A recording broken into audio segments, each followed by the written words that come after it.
मंच पर विराजमान कृषि एवं किसान कल्याण मंत्री श्रीमान राधा मोहन सिंह जी, मंत्री श्री रविशंकर प्रसाद, कृषि राज्य मंत्री श्रीमान मोहन भाई एवं Shri doctor Sanjeev Kumar Balyan, cabinet secretary Shriman P K. Sinha, department के सेक्रेटरी मिस्टर एस.के. पटनायक,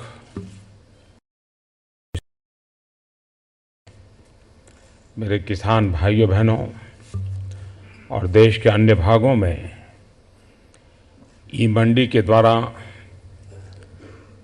ई नाम योजना जब प्रारंभ हो रही है तो जहां 21 स्थानों पर बैठे हुए मेरे सारे किसान भाइयों बहनों,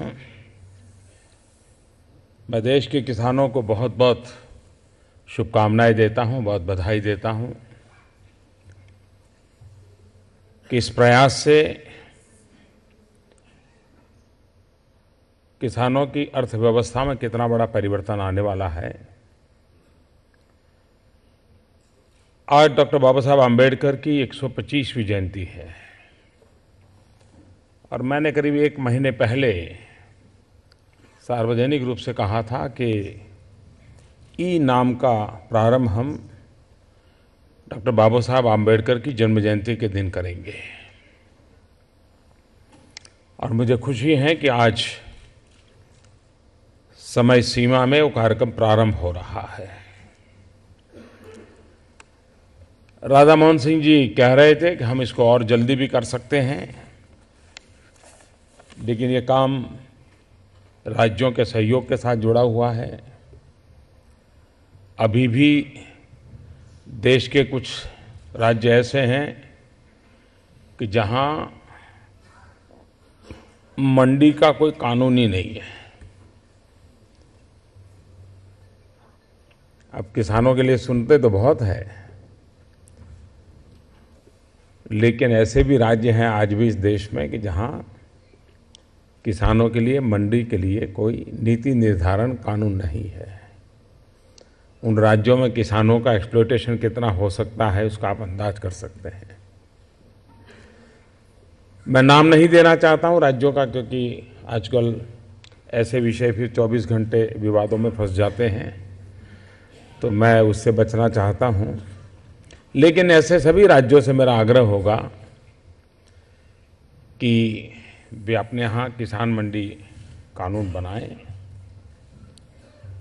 उसी प्रकार से जिन राज्यों में कानून है उसमें भी अब नई टेक्नोलॉजी आई है, काफ़ी व्यवस्थाएं पलटी हैं, तो उसके अनुरूप कानून में सुधार करना आवश्यक है। मैं आशा करता हूं कि वे राज्य भी अपने अपने यहाँ जो एग्जिस्टिंग कानून है उसमें भारत सरकार ने जो सुझाव दिए उसके अनुसार अगर अमेंडमेंट कर देंगे तो उन राज्यों में भी ई नाम का लाभ किसान को प्राप्त होगा। और इसलिए मैं इन सभी राज्यों से आग्रह करता हूं कि इसको प्राथमिकता दें। वैसे मुझे लगता है कि शायद आग्रह मुझे अब नहीं करना पड़ेगा, क्योंकि जैसे ये 21 मंडियों की खबर आना शुरू हो जाएगा तो नीचे से ही प्रेशर इतना पैदा होगा कि हर राज्य को लगेगा भाई मेरा किसान तो रह गया, चलो मैं भी इसमें आ जाऊं ताकि मेरे राज्य के किसान को लाभ मिले। हमारे देश में वर्षों से किसी न किसी कारण से कुछ नियम रहे। एक राज्य में जो कृषि उत्पादन होता था दूसरे राज्य में ले नहीं जा सकते थे, ये भी बंधन रहते थे। कभी कानूनी तौर पर रहते थे तो कभी गैर कानूनी तौर पर रहते थे, क्योंकि लगता था कि अगर ये चला गया तो राज्य की इकोनॉमी को क्या होगा, राज्य की आवश्यकताओं को क्या होगा। तो ये चलता रहता था और उसके कारण मैं नहीं मानता हूं कि कोई बहुत बड़ा गुनाह के रूप में मैं इसे देखता नहीं हूं। वहाँ की सरकारों को प्रैक्टिकल प्रॉब्लम रहता था कि भाई अगर ये चीज़ मेरे यहाँ उत्पादन होती है, अगर मेरे यहाँ से बाहर चली गई तो मेरे यहाँ तो लोगों को कुछ मिलेगा ही नहीं। तो ये उसकी चिंता बड़ी स्वाभाविक थी। लेकिन उसका परिणाम यह होता था कि किसान को प्रोटेक्शन नहीं मिलता था। किसान के लिए मजबूरी हो जाती थी कि अपने 12, 15, 20, 25 किलोमीटर की रेंज में जो मार्केट है वो जो दाम तय करता था उसको उसी दाम पर बेचना पड़ता था और उसी से अपनी रोजी रोटी कमानी पड़ती थी। किसान की समस्या ये भी रहती थी कि उसको कोई चॉइस नहीं रहता था। एक बार घर से बैलगाड़ी में ढोकर के माल लेके गया मंडी में और मंडी वालों को लगा कि नहीं आज दाम गिरा दो। अब वो बेचारा सोचता है कि भाई मैं इसको वापस कहाँ ले जाऊंगा, 25 किलोमीटर कहाँ उठा के ले जाऊंगा। तो वो मजबूरन उनके हाथ पैर जोड़ के कहता था नहीं जी ले लीजिए, चलिए 5 रुपया कम कर लीजिए, ले लीजिए, मैं वापस कहाँ ले जाऊंगा। ये हाल किसान का हमारे यहां मार्केट पर रहा। ये योजना ऐसी है कि जिस योजना से किसान का तो भरपूर फायदा है, लेकिन ये ऐसी योजना नहीं है कि जो सिर्फ किसान का फायदा करती है। ये ऐसी व्यवस्था है जिस व्यवस्था के तहत जो थोक व्यापारी हैं उनकी भी सुविधा बढ़ने वाली है। इतना ही नहीं, ये ऐसी योजना है जिससे उपभोक्ता को भी उतना ही फायदा होने वाला है। यानी ऐसी मार्केट व्यवस्था बहुत रेयर होती है कि जिसमें उपभोक्ता को भी फायदा हो, कंज्यूमर को भी फायदा हो, बिचौलिए जो बाजार व्यापार लेकर के बैठे हैं, माल लेते हैं और बेचते हैं, उनको भी फायदा हो और किसान को भी फायदा हो। होता क्या है, आज दुर्भाग्य से हमारे देश में कृषि उत्पादन का रियल टाइम डाटा अभी भी नहीं होता है। कभी हमें लगे कि भाई फलाने राज्य में गेहूं की जरूरत है तो सरकार सोचती है कि अच्छा भाई क्या करेंगे, इनको गेहूं की जरूरत है, लेकिन उसको पता नहीं होता कि दूसरे एक राज्य में गेहूं सरप्लस पड़े हैं। कभी गेहूं सरप्लस है और वहां पहुंचाने हैं, लेकिन उस समय ट्रेन की व्यवस्था नहीं मिलती माल ले जाने के लिए, और वहां किसान कंज्यूमर परेशान रहता है, यहां किसान परेशान होता है माल बेचना है। ये क्यों? तो ये जो स्ट्रक्चर ऐसा बना हुआ था कि जिस स्ट्रक्चर में वो बंद गया था उसके बाहर नहीं जा पाता था। आज ई नाम के कारण अभी तो प्रारंभ में 25 कृषि उत्पादन चीजें इस ई नाम पर बिकेगी, सौदा होगा, और 21 मंडी में होगी। लेकिन बहुत ही निकट भविष्य में शायद 250 तक तो पहुंच जाएंगे, क्योंकि कुछ राज्यों ने कानून में जो सुधार करना चाहिए वो कर दिया है। टेक्नोलॉजी करेगी, बड़ा मुश्किल काम नहीं है।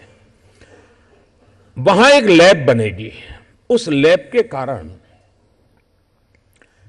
क्वालिटी ऑफ एग्रो प्रोडक्ट ये तय होगा।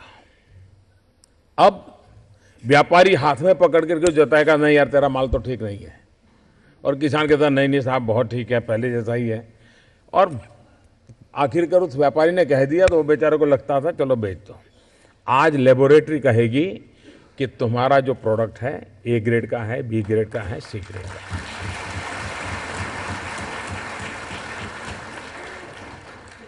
और वो नेशनली सर्टिफाइड मान्यता होगी उसको। अगर मान लीजिए बंगाल से चावल खरीदना है और केरल को चावल की जरूरत है,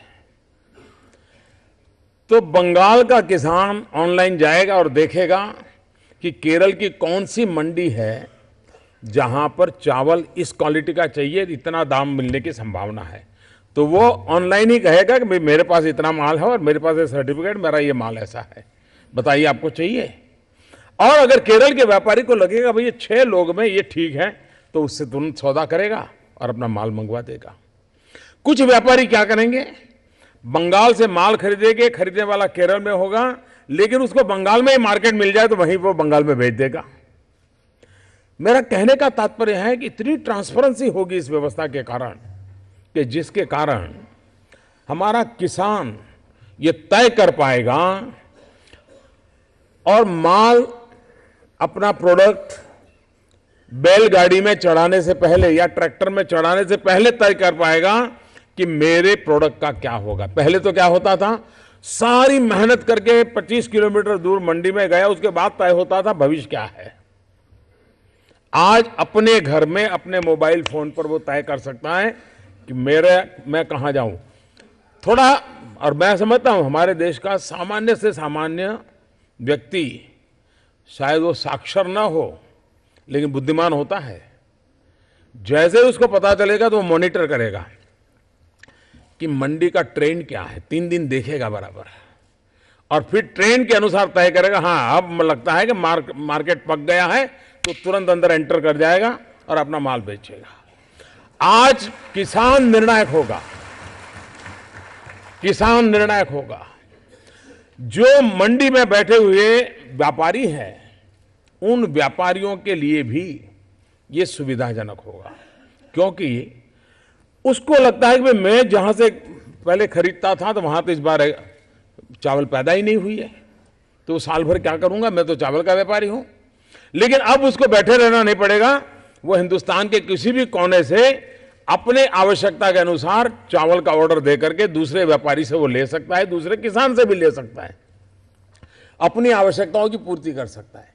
कंज्यूमर भी देख सकता है कि किस मंडी में किस रूप से बाजार चल रहा है, और इसलिए अपने यहां लोकली को एक्सप्लॉइट करने जाता है तो कहता है झूठ बोल रहे हो, मैंने देखा है ई नाम पर तुमने तो माल इतने में लिया है, तुम्हारा थोड़ा बहुत तो ले लो, मैं समझ सकता हूं, लेकिन इतना क्यों ले रहे हो।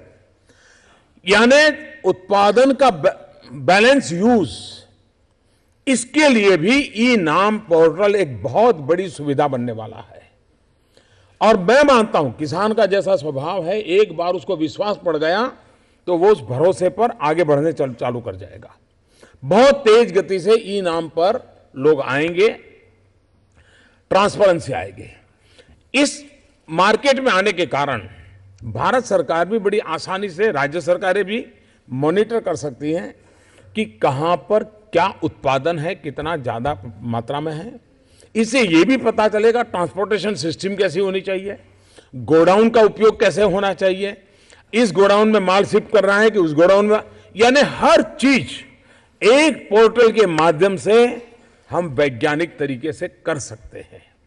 और इसलिए मैं मानता हूं कि कृषि जगत का एक बहुत बड़ा आर्थिक दृष्टि से आज की घटना एक टर्निंग पॉइंट है, एक मोड़ पर ले जा रही है हमें, जो पहले से हम कभी इंतजार कर रहे थे या हमारे सामने संभावनाएं नजर नहीं आ रही थी। एक सप्ताह के भीतर भीतर यह भी पता चलेगा कि जब इतनी बड़ी मात्रा में बाजार खुल जाता है तो कंपटीशन बहुत बढ़ जाती है। खरीदने वाला ज्यादा दाम देकर के अच्छी क्वालिटी खरीदने की कोशिश करेगा, बेचने वाला कम पैसों में किस जगह से माल मिलता है वो खोजेगा, तो दूर सुदूर भी जिसको मार्केट नहीं मिलता था उसके लिए मार्केट सामने से इनविटेशन भेजेगा कि भाई देखो तुम वहां बैठे हो सिलीगुड़ी में, लेकिन तुम्हारी चीज कोई लेता नहीं, मैं यहां अहमदाबाद में बैठा हूं, मैं लेने के लिए तैयार हूं। ये इतनी बड़ी संभावना, हम कल्पना कर सकते हैं कि हमारे किसान को पहली बार ये तय करने का अवसर मिला है कि मेरे माल कैसे बिकेगा, कहां बिकेगा, कब बिकेगा, किस दाम से बिकेगा, ये फैसला अब हिंदुस्तान में किसान खुद करेगा। अब वो किसी से आश्रित नहीं रहेगा, वो मोहताज नहीं रहेगा। और जब ये पता औरों को चलेगा कि इतनी बड़ी कंपटीशन शुरू हो गई है, तो स्वाभाविक है कि बाकी राज्य जो अभी पीछे हैं, मुझे विश्वास है कि नीचे से ऐसा प्रेशर पैदा होगा कि अब वो जल्दी कानून में भी सुधार करेंगे और ई नाम पोर्टल पर आने के लिए सारी मंडियां आएगी। ये मेरा पूरा विश्वास है। मेरा आग्रह है और मैं मानता हूं कि कृषि को टुकड़ों में नहीं देखना चाहिए। और इसलिए हमने हमारे मंत्रालय का नाम भी इसके साथ किसान कल्याण जोड़ा है।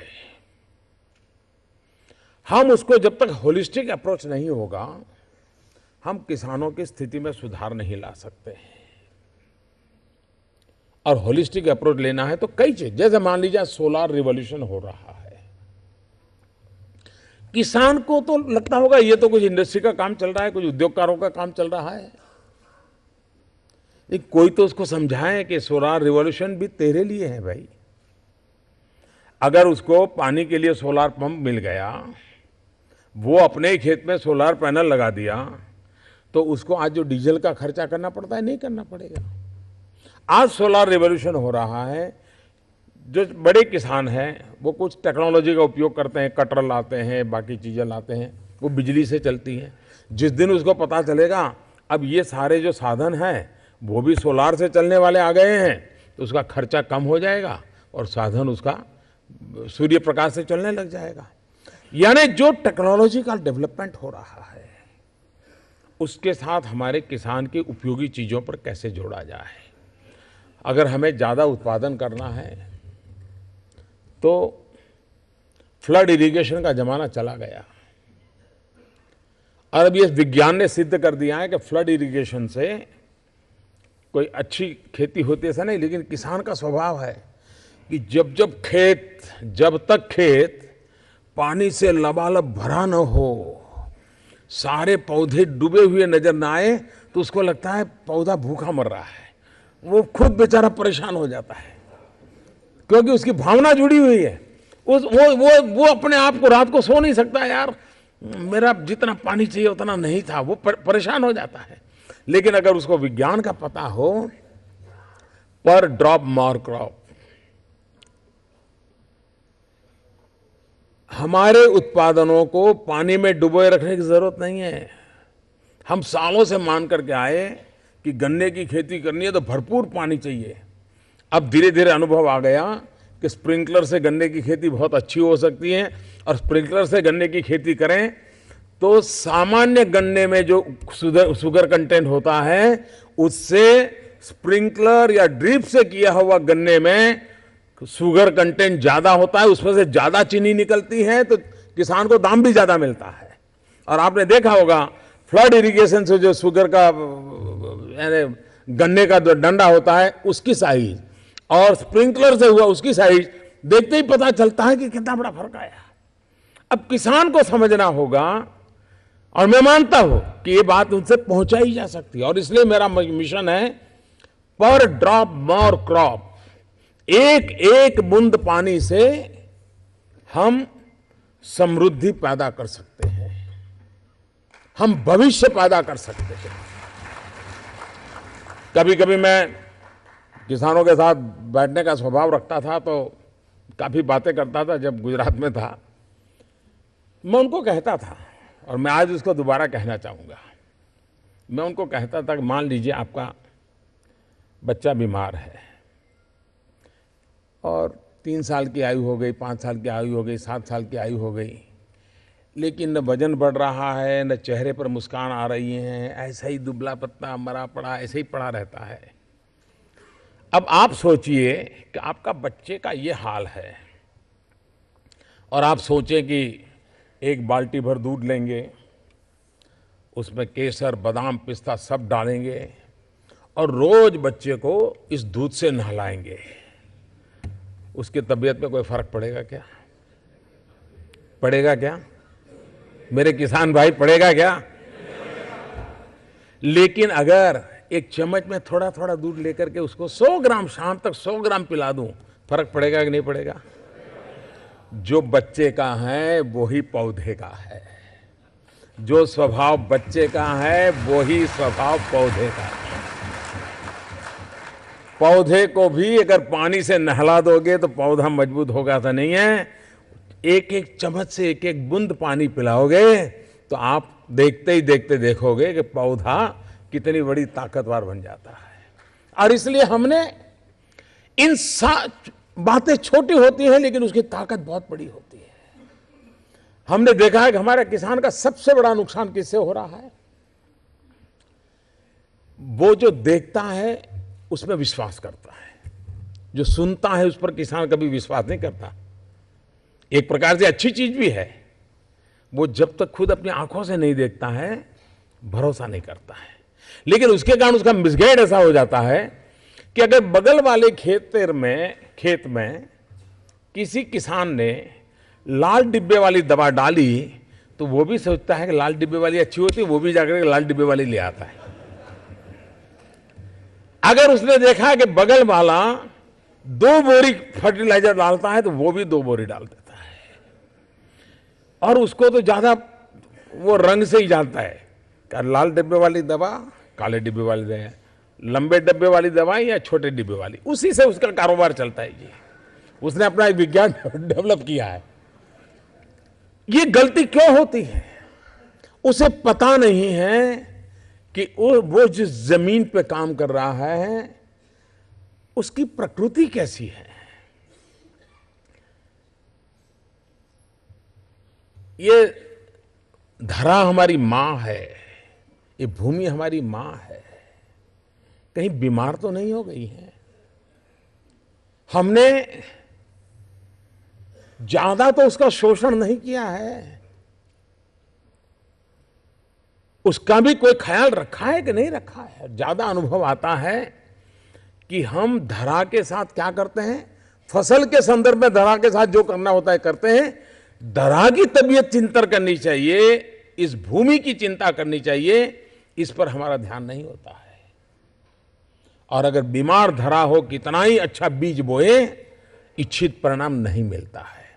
और इसलिए हमारी कृषि जगत को बदलना है तो हमारी धरा की तबीयत, और उसके लिए अब सरल उपाय हैं। सॉइल हेल्थ कार्ड, लेबोरेटरी में धरा की टेस्ट करवानी चाहिए और उसमें जो गाइडलाइंस दे उस प्रकार का पालन करना चाहिए। वरना कुछ लोग होते हैं कि डॉक्टर के पास जाएं, तबीयत दिखाएं, डॉक्टर कहे डायबिटीज है, लेकिन घर में आकर के बताते ही नहीं डायबिटीज है, क्योंकि मिठाई खाने का शौक होता है। तो फिर वो लेबोरेटरी काम नहीं आती है। अगर लेबोरेटरी ने कहा कि डायबिटीज है तो मिठाई छोड़नी पड़ती है। उसी प्रकार से धरा को चेक करने के बाद पता चला कि ये बीमारियां हैं, उस फसल के लिए आपकी धरा ठीक नहीं है, वो फर्टिलाइजर आपकी धरा के लिए उपयुक्त नहीं है, वो दवाई आपकी धरा को बर्बाद कर देगी। तो मेरा किसानों से प्रार्थना होगी कि उसमें जो सुझाव देते हैं उन सुझाव को रिलीजियसली फॉलो करना चाहिए। देखिए, विज्ञान की बड़ी ताकत होती है, विज्ञान की बड़ी ताकत होती है। इन चीजों को अगर हमने ढंग से कर लिया तो आप देखना, कभी कभार मैंने देखा है हमारे पंजाब में, हरियाणा में, इधर पश्चिम उत्तर प्रदेश में, वो पुरानी पद्धति फसल निकालने के बाद में जो रह जाता है, उसके मुझे हिंदी शब्द तो मालूम नहीं है, उसको जला देते हैं। अब हमें मालूम नहीं ये मूल्यवान फर्टिलाइजर है, उसके छोटे टुकड़े टुकड़े करके फिर से उसी जमीन में दबा दीजिए, वो आपकी जमीन के लिए वो खुराक बन जाएगा। लेकिन जल्दबाजी होती है, दोबारा फसल के लिए काम करना है तो कौन करेगा, इसलिए डालते नहीं है। मैं समझता हूं जिस चीज के लिए जो नियम है प्रकृति ने बनाए हैं, उसका अगर हम थोड़ा सा पालन करें तो पर्यावरण का जो नुकसान हो रहा है, और दिल्ली वाले चिल्लाते हैं कि धुआं बहुत हो गया, वो बंद भी हो जाएगा और मेरे किसान को ये फायदा होगा। मुझे स्मरण है, जो केले की खेती करते हैं, केला पकने के बाद वो केला का जो पेड़ रह जाता है उसको निकालने के लिए वो पैसे देते हैं लोगों को कि भाई आप उसको जरा साफ करके दे दो। और पहले एक एकड़ भूमि पर 15-20 हज़ार रुपया उनको ये खेत खाली करने के लिए खर्चा होता था। बाद में उनके ध्यान में आया कि ये तो मोस्ट वैल्यूएबल है, और आपको हैरानी होगी, केला पकने के बाद वो जो खड़ा रहे, जो उसका बाकी बचा हुआ पुर्जा है, उसको अगर आप कहीं गाड़ दें और वहां पर कोई पौधा लगा दें, 90 दिन तक पानी की जरूरत नहीं पड़ती, उसी के अंदर से पानी मिल जाता है, इतनी ताकत होती है उसमें। जब ये पता चला तो उन्होंने फिर उसी को फिर से जमीन में गाड़ दिया, और उनकी जमीन इतनी गीली होने लगी कि बीच में एक एक्स्ट्रा फसल वो करने लगे, जो 60-70 दिन में पैदा होने वाली होगी, उस फसल का उपयोग करने लगे। उनकी इनकम में पहले से 1.5 गुना 2.5 गुना तक फर्क होने लगा। क्यों? तो उनको समझ आया कि भाई इसका उपयोग है। हम अगर इन छोटे छोटे प्रयोग हैं, हमारे किसान इसको समझ भी सकता है, उसको कैसे पहुंचाए, हम उसके उत्पादन की ओर बढ़ाएं। हमारे देश का एक बहुत बड़ा दुर्भाग्य है, किसी न किसी कारण से टोडरमल ने जमीनों को नापने का बहुत बड़ा काम किया था।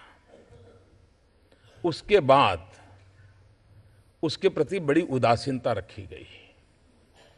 सरकारों में नियम था कि 30 साल में एक बार जमीन नापने का काम रेगुलर होना चाहिए, लेकिन शायद पिछले 100-150 साल में ये परंपरा डाइल्यूट हो गई और उसके कारण एग्जैक्ट पता नहीं है जमीन की स्थिति का। किसान कॉन्शियस है, कोई जमीन ले ना जाए, इसलिए वो क्या है, बाढ़ करता है। नाप का ठिकाना ही कागज पर एग्जैक्ट नाप नहीं है, तो बाढ़ लगाता है। वो बाढ़ लगाने में 1 मीटर जमीन इसकी खराब होती है, 1 मीटर जमीन दूसरे वाली खराब होती है। हर खेत की बॉर्डर पर 2 मीटर जमीन खराब होना, यानी पूरे देश में देखें हम तो लाखों स्क्वायर मीटर जमीन इसी में बर्बाद होती होगी। अगर हम उसका रास्ता निकालें, आज देश को टिम्बर इंपोर्ट करना पड़ता है। अगर हम हमारे बॉर्डर पर ये बाढ़ करने के बजाय टिम्बर के पैड लगा दें, बेटी पैदा हो उस दिन अगर पैड लगाया तो शादी करने का पूरा खर्चा एक पैड दे देगा। वो पैड, बेटी बड़ी होगी उसके साथ साथ बड़ा होगा, और जब वो टिम्बर बेचोगे, आज हिंदुस्तान फर्नीचर के लिए टिम्बर दुनिया से इंपोर्ट करता है। मेरा किसान अपने बॉर्डर पर, बाढ़ पर ये काम कर सकता है, आराम से कमा सकता है। ये बदलाव, और उसके कारण जो वेस्ट ऑफ लैंड है वो हमारा बच जाएगा। सोलार, हम खेती के साथ साथ सोलार बिजली पैदा करके बेच सकते हैं। मैंने ऐसे किसान देखे हैं जो अब कोऑपरेटिव सोसाइटी बना रहे हैं और पड़ोस के किसान मिलकर के कोने पर बिजली पैदा कर रहे हैं और राज्य सरकारों को बेच रहे हैं। ये सब संभव है। मैं हैरान हूं, दुनिया भर में हनी का बहुत बड़ा मार्केट है, बहुत बड़ा मार्केट है। और हनी एक ऐसी चीज है, शहद, कि सालों तक घर में रहे तो जितना पुराना ज्यादा पैसा मिलता है। और किसान अगर अपने खेत में साथ साथ शहद का भी काम करें तो जो मधुमक्खी हैं वो भी फसल को ताकत देती हैं। वो एक जगह से दूसरी जगह पर बैठती हैं तो ये फसल को नई ताकत देती है। सिंपल चीजें हैं। जब मैं कहता हूं कि डबल इनकम संभव है, मेरे दिमाग में बहुत साफ है कि क्या क्या प्रयोग करने से इनकम डबल हो सकती है। चाहे फिशरीज का काम हो, मिल्क प्रोडक्शन का काम हो, पशु के रखरखाव हो, इन सारी चीजों में से इनकम बढ़ सकती है। और हम आधुनिक वैज्ञानिक तरीके से खेती करना शुरू करें तो हम देश की इकोनॉमी को भी बहुत बड़ा बल दे सकते हैं। मेरे देश के किसानों ने एक बार तय किया कि अब देश का पेट भरने के लिए बाहर से अन्न नहीं आएगा। हिंदुस्तान के किसानों ने कर दिया। आज पल्सीज हमें बाहर से लाना पड़ता है, दलहन। क्यों ना हमारे किसानों को संदेश जाए कि भाई जहां पर पानी बहुत कम है वहां और प्रयोग मत करिए, आप दलहन पे चले जाइए, ताकि आपकी भी गारंटी होगी और भारत सरकार उसमें आपकी मदद करेगी। और भारत को अब दलहन बाहर से नहीं लाना चाहिए। दाल क्यों बाहर से लानी पड़े, मूंग क्यों बाहर से लाना पड़े, चना क्यों बाहर से लाना पड़े, उड़द क्यों बाहर से लाना पड़े। हम ये अपने संकल्प कर लें तो मैं नहीं मानता हूं इस देश को। और मैं अभी गया था सऊदी अरेबिया, उसके पहले मैं गया था यूएई। वहां के लोगों ने जो बात कही, मैं चाहता हूं मेरे देश के किसान इसको भली भांति समझे। वो कह रहे हैं कि हमारे पास तो बारिश नहीं है, हमारे पास खेती योग्य जमीन नहीं है, हमारी जनसंख्या बढ़ रही है पूरे गल्फ के कंट्रीज में, हम भविष्य में हमारा पेट भरने के लिए अनाज पर भारत पर ही डिपेंड करेंगे, हमें वहीं से इंपोर्ट करना पड़ेगा। आज भी हमारा सबसे ज्यादा अच्छा चावल उन्हीं देशों में जाता है। इसका मतलब यह हुआ कि अगर हम क्वालिटी प्रोडक्ट की तरफ जाएंगे तो गल्फ का एक बहुत बड़ा मार्केट एग्रीकल्चर प्रोडक्ट के लिए हमारा इंतजार करके बैठा है। वे वेयर हाउसिंग के लिए, कोल्ड स्टोरेज के लिए इन्वेस्टमेंट करने को तैयार है। वो गारंटी के साथ माल खरीदने को तैयार है। यानी भारत की कृषि भी एक ग्लोबल रिक्वायरमेंट के संदर्भ में हम उसको नया मोड़ दे सकते हैं, हम उसमें बदलाव ला सकते हैं और उस बदलाव लाने की दिशा में हम प्रयास करना चाह रहे हैं। अभी इस बजट में एक बड़ा महत्वपूर्ण निर्णय किया। उस निर्णय की चर्चा बहुत कम आई है क्योंकि कुछ चीजें ऐसी तो जो समझते समझते लोगों को 2 साल चले जाते हैं, इसलिए शायद वो बात पब्लिक में आई नहीं। भारत सरकार ने एक महत्वपूर्ण निर्णय किया कि एग्रो प्रोसेसिंग में 100% फॉरेन डायरेक्ट इन्वेस्टमेंट को हम स्वागत करते हैं। अब लेकिन कुछ लोगों का दिमाग ऐसा है कि एफडीआई आते ही उनको लगता है ये कुछ उद्योग वाला हो गया। ये फूड प्रोसेसिंग की सारी प्रोसेस किसान को बहुत बड़ी ताकत देती है। अगर वो कोई ऐसी पैदावार करता है और उसका टेक्नोलॉजिकल सॉल्यूशन करके अगर उसका वैल्यू एडिशन होता है तो उसकी इनकम बहुत बढ़ जाती है। और अगर उसके लिए पूंजी निवेश के लिए दुनिया से पैसे आते हैं तो किसान की ताकत बढ़ने वाली है। आप कच्चे आम बेचो तो कम पैसा आता है, पके हुए बेचो तो थोड़ा ज्यादा आता है। कच्चे आम बेचो लेकिन अचार बना करके बेचो और पैसा आता है। अचार भी बढ़िया सी बोतल में पैक करके बेचो तो और ज्यादा पैसा आता है। और अगर बोतल की एडवर्टाइजमेंट कोई नट या नटी करती हो तो और ज्यादा पैसा मिल जाता है। वैल्यू एडिशन कैसे होता है, फूड प्रोसेसिंग का वैल्यू एडिशन कैसे होता है। और इसलिए अभी हमने कोका कोला कंपनी के साथ महाराष्ट्र गवर्नमेंट का एक एग्रीमेंट करवाया। मैंने इन सारी कंपनियों को कहा है कि आप जो पेप्सी और कोला ये सब पानी बेचते हो, कलरफुल होता है, टेस्टी होता है और लोगों को आदत भी हो गई है, अरबों खरबों का बाजार है। मैंने कहा कि मेरे देश के किसानों के लिए आप एक नियम बनाइए कि कम से कम 5% नेचुरल फ्रूट जूस आप इस एरेटेड वाटर में मिक्स करोगे। आप देखिए, एक तो जो पीता है उसको तो फायदा होगा, कम से कम 5% तो माल अच्छा जाएगा शरीर में। लेकिन उसके कारण किसान जो फल पैदा करता है उसको तुरंत मार्केट मिल जाएगा, उसको कभी, वरना संतरा कोई पैदा करेगा 7 दिन में तो संतरा खराब हो जाएगा। लेकिन संतरे का जूस अगर उसमें मिलना शुरू हुआ तो संतरे को मार्केट मिल जाएगा, एप्पल को मार्केट मिल जाएगा, केले को मार्केट मिल जाएगा। और इसलिए वो चीजें जो हमारे किसान को ताकत दे, ऐसे कई इनिशिएटिव लिए हैं और इस इनिशिएटिव के परिणाम में कहता हूं कि आने वाले दिनों में किसानों का भविष्य उज्जवल बनाया जा सकता है। सोची समझी व्यवस्था के तहत बनाया जाता है। और अब जो ये मंडी के माध्यम से, ई नाम से माध्यम से जो प्रयास किया है, इस ई नाम के द्वारा मैं विश्वास से कहता हूं कि अब मेरा किसान तय करेगा कि उसका माल कहां बिकेगा, कब बिकेगा, कितने दाम से बिकेगा, इसका फैसला मेरा किसान करेगा। और कंज्यूमर को कभी कोई बोझ नहीं होगा, ये मेरा भरोसा है। कंज्यूमर को कभी कोई भरोसा नहीं होगा, ये मेरा मुसीबत नहीं होगी, मेरा पूरा भरोसा है। मैं देश के किसानों को आज 14 अप्रैल बाबा साहब अंबेडकर की जन्म जयंती पर, जिनका एम्पावरमेंट ऑफ पुअर पीपल वाला हमेशा रहा था, मेरा किसान एम्पावर हो, इसलिए एक महत्वपूर्ण प्रोजेक्ट का आज प्रारंभ हो रहा है। मैं कृषि मंत्रालय को, मंत्री के सभी विभाग के साथियों को हृदय से बहुत बहुत बधाई देता हूं। मेरे देश के किसानों को बहुत बहुत शुभकामनाएं देता हूं।